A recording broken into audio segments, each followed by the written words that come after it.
Están en todas partes. Son ondas que perturban el aire y luego llegan a nuestros oídos.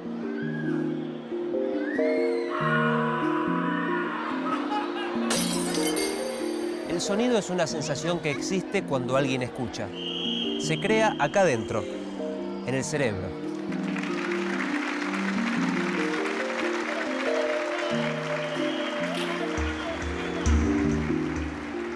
Metrología de la acústica, o la potencia e intensidad sonoras en su justa medida.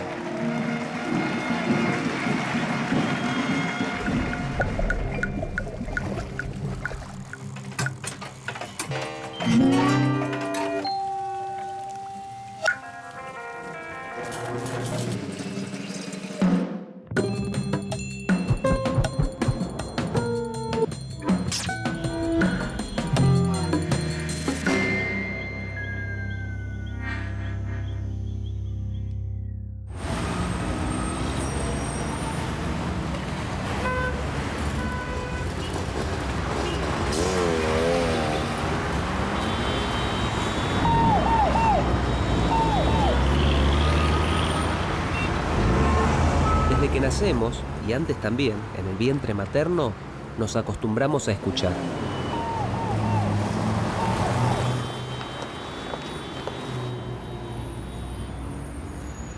Es un estímulo que viene de afuera y a simple vista es difícil de rechazar, incluso cuando perturba. Esos sonidos que molestan, los más fuertes son los ruidos. Al tratarse de una sensación auditiva inarticulada, desagradable y no deseada, suele interferir en la comunicación entre las personas o en sus actividades.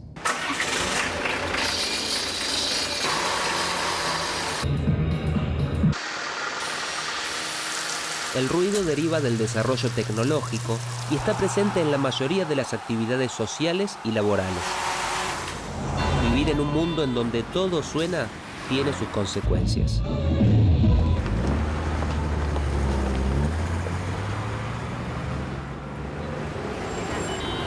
Es que el ruido ambiente, cuando supera ciertos niveles, provoca trastornos auditivos, algunos irreversibles.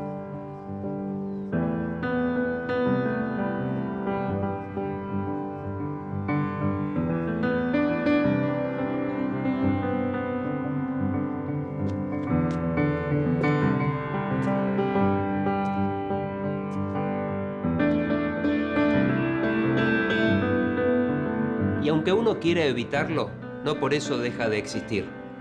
Los metrólogos establecen parámetros que sirven para medir los niveles sonoros. Pero, ¿qué es el sonido? Primer dato.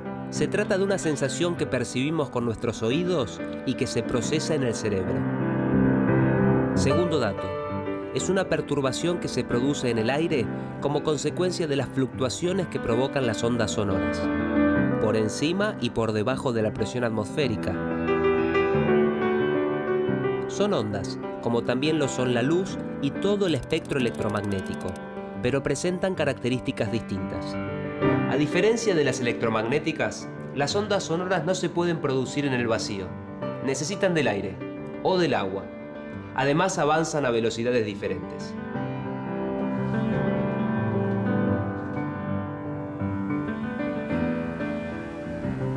Es que la luz viaja mucho más rápido que el sonido.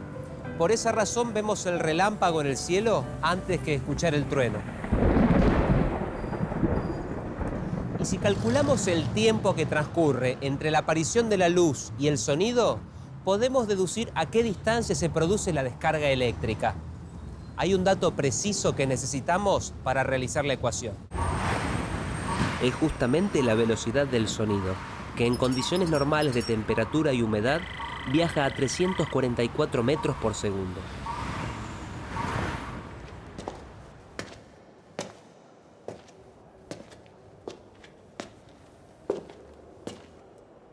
Ay, mísero de mí. Apurar cielos pretendo, ya que me tratáis así. ¿Qué delito cometí contra vosotros naciendo?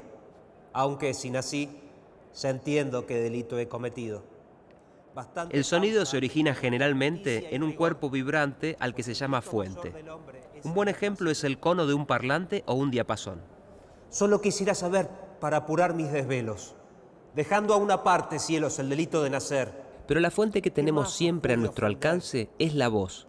Se emite a través de las cuerdas vocales que vibran adentro de la glotis, en el cuello. Pues, si los demás nacieron, ¿qué privilegios tuvieron que yo no gocé jamás? En cada fuente de vibración se genera una manera distinta, pero todas producen una entrega de energía que pone en movimiento las partículas de aire más cercanas. Cuando las aparta de su equilibrio, provoca que en su oscilación perturben a otras, y a otras, y a otras. Así avanzan a una velocidad constante que va a depender de las propiedades físicas del medio, la densidad, la temperatura y la presión del aire. Cuando las etéreas alas corta con velocidad, negándose a la piedad del nido que deja en calma, y teniendo yo más alma, tengo menos libertad. Estas ondas son conocidas como mecánicas o elásticas, porque cuando llegan al oído hacen vibrar el tímpano. Hola, hola, hola, hola. Sí. Está probando la potencia de su voz, Sí. o de su voz amplificada a través de los parlantes. Hola, hola, hola. Entonces, la fuente emisora inicial es la voz, que es captada por el micrófono, amplificada y emitida por los parlantes. La potencia tiene directamente que ver con la fuente del sonido. Se puede medir, y su unidad es el watt. Hola. También se pueden medir las molestias que provoca la fuente de sonido, en un micrófono que acopla, o en las máquinas industriales.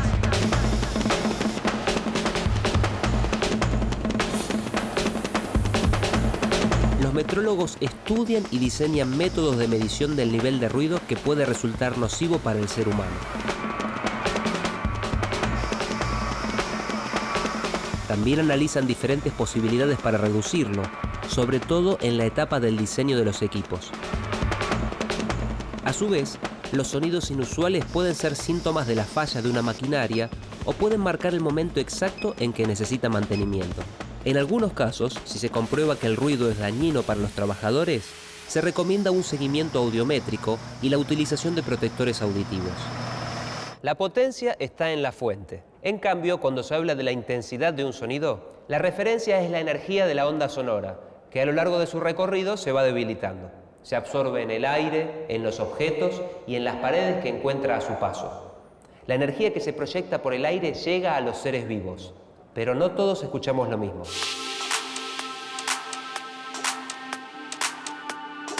El hombre solo puede oír un rango de frecuencias que va entre los 20 y 20.000 Hz. En cambio, otros animales, como el perro o el murciélago, escuchan frecuencias más altas. En verdad, depende de la frecuencia de las ondas sonoras, es decir, la cantidad de variación de presión por segundo que incide sobre los oídos. Se mide en Hz. Las frecuencias más bajas se corresponden con los sonidos graves y las más altas con los agudos.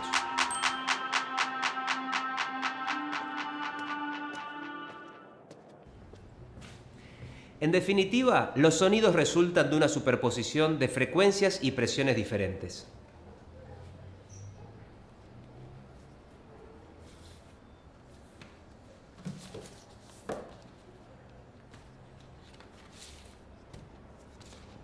El ruido también.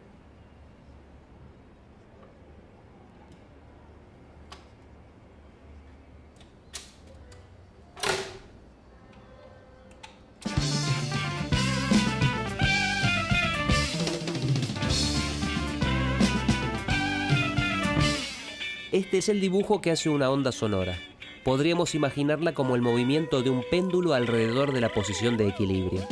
Va hacia un lado y hacia el otro, y así cumple el periodo completo de la oscilación. La amplitud de la onda depende de la energía que mueven las partículas en el aire. Su unidad de medida es el Bell, aunque para nosotros es más conocido el término decibel, que es nada más y nada menos que 10 veces la unidad de medida. Como los sonidos se desarrollan en una gama muy amplia de presiones sonoras, se utilizan escalas relativas y logarítmicas denominadas niveles. El umbral de audición del hombre se ubica en 20 decibeles.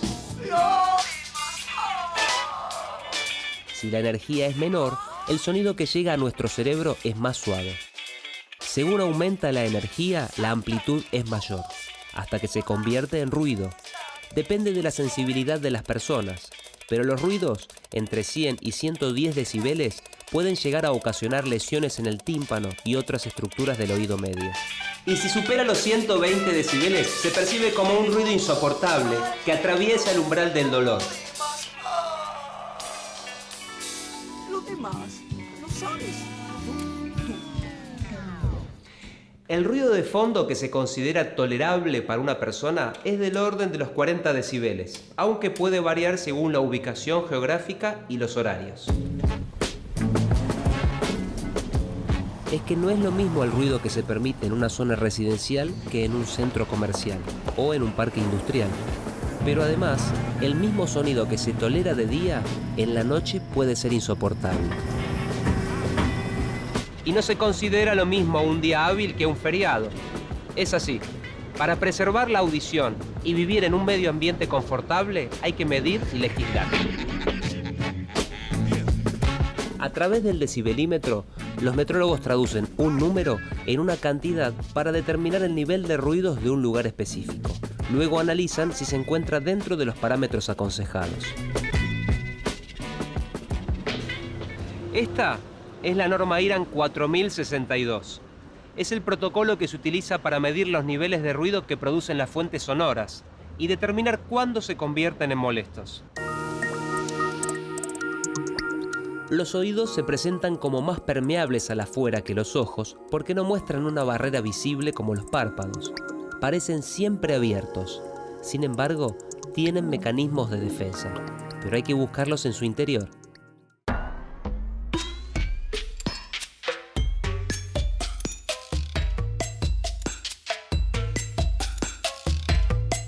Oído externo, oído medio, oído interno.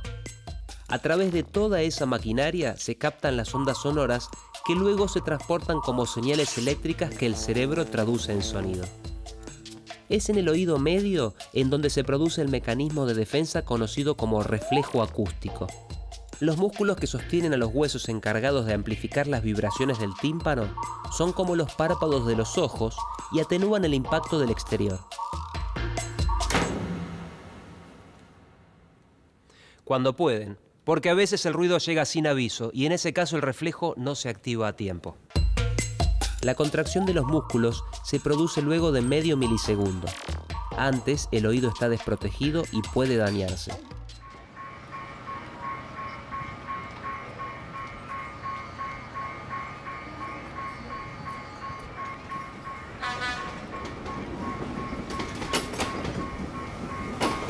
Los ruidos están en todas partes y parece que estuvieron desde siempre. Sin embargo, no es así. Al menos no todos. Los ruidos, los que verdaderamente perturban, surgieron con los nuevos oficios originados en la Revolución Industrial. A mediados del siglo XVIII, el calderero era el encargado de martillar y remachar las piezas metálicas que se necesitaban para construir las máquinas de vapor con calderas de carbón, el símbolo de la modernidad. El ruido era perturbador, pero no solo eso, también era nocivo y provocaba en los trabajadores un tipo de sordera en donde dejaban de escuchar los sonidos agudos. La enfermedad del calderero se extendió en Europa como una epidemia. El término se sigue utilizando y muchas personas que en sus puestos laborales se ven expuestos a ruidos insalubres sufren el mismo mal que los trabajadores del siglo XVIII.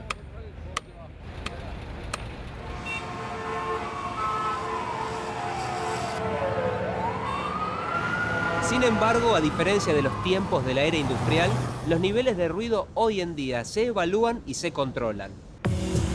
Los primeros estudios se realizaron en Estados Unidos y en países de Europa entre 1950 y 1970.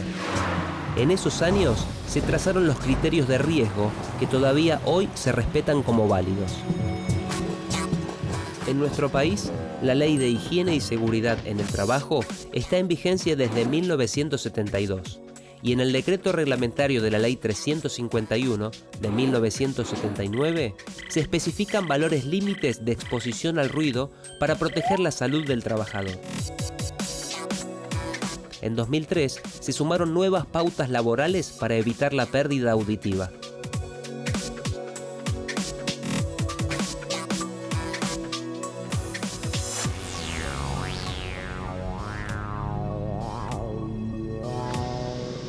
nivel sonoro continuo equivalente. Así se llama el promedio de energía sonora que percibe una persona en un determinado intervalo de tiempo. Y en el trabajo se toma como referencia el efecto que provoca el nivel sonoro continuo equivalente durante la jornada laboral de 8 horas diarias. Suena extremo, pero según el criterio conocido como energético, que es en el que se basa la ley de nuestro país, el daño auditivo a largo plazo es proporcional a la cantidad de energía sonora absorbida independientemente de su distribución en el tiempo. Un caso aparte, donde además del valor promedio, deben cumplirse un límite instantáneo de exposición.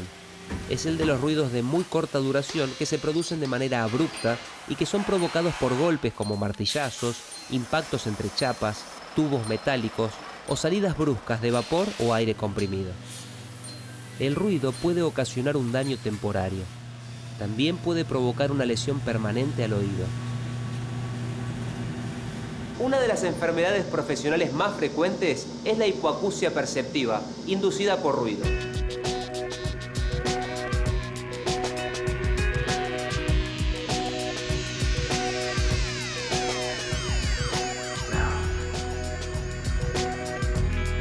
Para saber cuáles son los niveles de ruido, hay que medir correctamente sus características, como potencia, intensidad y amplitud sonora. Y no solo hay que medir, antes hay que calibrar los instrumentos y asegurarse de que funcionen bien. Para controlarlos, se toman como punto de referencia instrumentos aún más confiables, que a su vez se comparan con otros más exactos.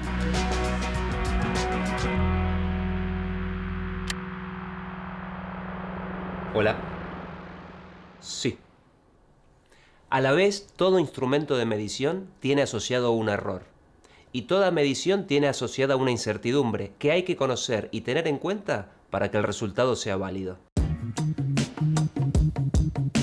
Watt, volts, pascales, decibeles son las unidades para medir el sonido, su potencia, su intensidad, su amplitud. Existen patrones de medida, la base con la que se comparan todas las mediciones. Antes, y en algunos casos aún sigue siendo así, eran patrones materiales, como el IPK del kilogramo que se encuentra en Francia, pero ahora cada vez se intenta que el patrón de medidas responda a fenómenos físicos. Así sucede con el patrón primario de sonido. Se materializa mediante un dispositivo que entrega una señal eléctrica proporcional a la presión sonora incidente. Es el micrófono patrón. Y esta relación de proporcionalidad es su sensibilidad. Para medir, conocerla es imprescindible. En Argentina se calibra acá, en el Laboratorio de Acústica del INTI, el Instituto Nacional de Tecnología Industrial, a través del método de reciprocidad. El procedimiento se realiza periódicamente según requerimiento de las normas del Comité Electrotécnico Internacional. Además, se efectúan comparaciones internacionales con otros institutos nacionales de metrología, con el fin de validar los sistemas de calibración y sustentar los acuerdos de mutuo reconocimiento entre los diferentes países. El medidor de nivel sonoro es el instrumento utilizado para la medición del ruido. En su entrada hay un micrófono sobre el que incide la presión sonora. Todos los medidores de nivel sonoro deben calibrarse periódicamente según las normas vigentes. En el INTI se realizan además verificaciones rápidas y sencillas del estado de instrumentos en el uso diario mediante calibradores acústicos. Y a la hora de elegir cuál es el más conveniente, el criterio que rige es el de su sensibilidad.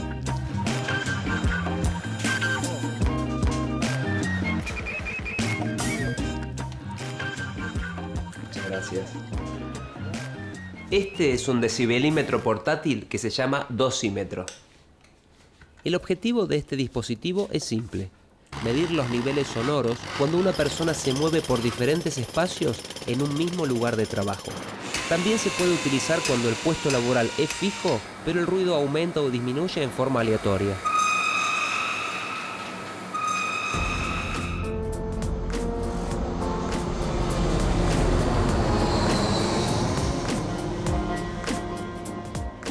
Tránsito, los aviones, sirenas, gritos o simples ladridos.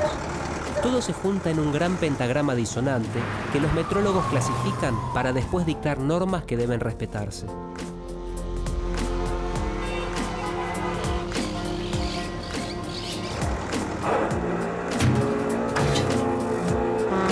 Controlar es una forma más de proteger el medio ambiente.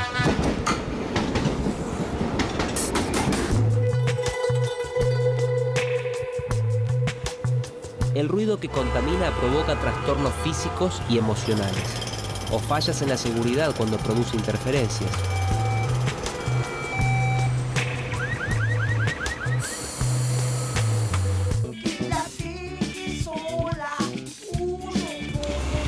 También es el culpable de disminuir la concentración y la eficiencia laboral, que puede traducirse en accidentes y pérdidas económicas.